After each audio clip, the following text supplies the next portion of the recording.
Got a special guest on the phone today. It is Mr. Cub Swanson on a 6-fight win streak. Going to be facing Frankie Edgar this Saturday at UFC Fight Night 57, which is free on Fox Sports 1. Thanks for joining us today, Cub. We appreciate it. No problem. Thanks for having me on.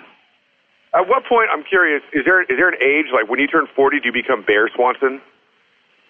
No. I thought about that for a while, but, it's always going to be Cub. Always. So tell us a little bit about what we heard recently. There was a big press conference with Dana White. They had a big announcement that was going to happen, but apparently didn't happen in time. So they basically announced their big lineup for 2015. Do you have any idea what this big announcement they were going to announce was? No idea. We've all, talked about it, try to figure out, because usually that stuff is something that, maybe it might be like the new sponsorship or stuff like that. We don't know. So I'd like to find out. So right in this 6-fight win streak, this is supposedly for a title shot against Jose Aldo, correct? That's what they're saying. So obviously somebody who's disagreeing with that and been very vocal about it is Conor McGregor. At that same press conference, he said, other than continually calling you 95 years old, he was saying that he's going to shove a pie in your face because he's going to get the title shot ahead of you. I mean, do you think that's a possibility? You never know in the sport, man. I'd say, yeah, it's a possibility. Do I think it's ridiculous? Yes. Is he an idiot? Yes. Next question. Man, I'm trying to figure out, and I don't mean to insult. If this comes out wrong, I apologize ahead of time. But why Frankie Edgar? Why is Frankie Edgar the one that gives you the title shot? It just seems like an odd person to have to fight. I mean, sure, he's got 2 fights. His last one was a win for the 3rd time over a very boring BJ Penn. It just seems like a weird opponent to face before getting a title shot. Do you have any idea why you're fighting him instead of, say, Conor McGregor? Well, Frankie used to be the title holder at 55. He's a former champion. A lot of people know who he is. A lot of people respect him. I respect him. So I think it's definitely a quality opponent for me to prove that I have what it takes to be the champ. Fair enough. For sure. He is a guy that definitely keeps coming forward. I mean, a lot of people talk about that. I mean, he fights on all heart, and he's very hard to stop. How do you plan on stopping someone like that? Be better, be faster, hit harder. That's all it takes, kids. Listen to Cub Swanson. Be better. And that's what you got to do. So you got the big schedule next year where they have announced basically a show almost every Saturday night. They got 45 shows they're planning next year out of 52 weeks. Is there anything that you're super excited about seeing next year, aside from, of course, your fight? The whole beginning of the year, the card's pretty ridiculous. With the Anderson Silva fight, the next Sweden card. After this fight, I plan on looking at the calendar real good and already mapping out like which ones I want to go to. Getting to travel and do all this stuff is pretty sweet, especially when you don't have to fight on it. Trying to make weight and all that. So I'm going to try to take advantage of some of those fights. A lot of guys like to talk about how they like to continually fight. They want to fight 3, 4, 5 times. I mean, Donald Cerrone, you'd be on every card next Saturday for next year if he could. Are you one of those guys that you constantly want to be in there, or do you like to take a little time off?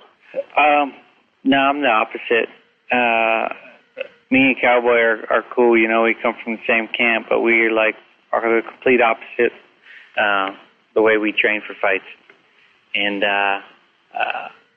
I wish I could fight all the time, but I just know how to prepare for a fight, and I know the way my body works, and I can always guarantee that I'll show up in shape and I'll give a good performance if I give myself the right amount of time to prepare.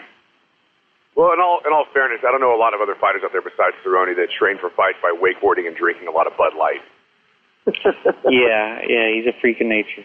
And speaking of which, though, with Donald, the idea of Donald Cerrone wanting to be on every fight card if possible next year, my concern with this schedule that their UFC has released, and I've talked about this with Dodge over the last few weeks, is by having so many cards, you kind of thin out the pool of fighters that you have. And with as injury-prone as this game is, Do you see that as an issue, having that many cards next year? Do you think that a lot of cards are possibly going to change due to injury because there's not a big pool to pull from? I don't know. We'll see. You know, they're going to have to definitely, you know, sign new guys. I mean, that's always something. But I think some cards are just going to get messed up, and you just kind of got to roll with it. Everybody in the UFC is a top guy, so I don't think you know, if somebody at the top of that card gets injured, that you should have to cancel it. Now, okay, so he gets this title shot against Jose Aldo. What's changed between the last time you fought him in 2009 in the WEC? Obviously, first fight didn't go your way. You really didn't get a chance to show a fully rounded Cub Swanson. It was over pretty quickly. But what's changed between you and also what's changed between Aldo? Well, Aldo's, you know, never slowed up. Right after that, he became champion, and he's been pretty dominant. And, you know, he's ran through everybody. So I think not until late, his last few fights, he's actually showed to be human. And a lot of people think that maybe he's not evolving as much anymore. And myself, I've continued to grow ever since then. That was over 5 years ago. It wasn't even for a championship. We hardly knew who he was. And, you know, I made mistakes, and I've gotten better because of that, and I pride myself on that. And, since then, you've been able to... Anybody who doesn't think I don't deserve another chance, I think is an idiot.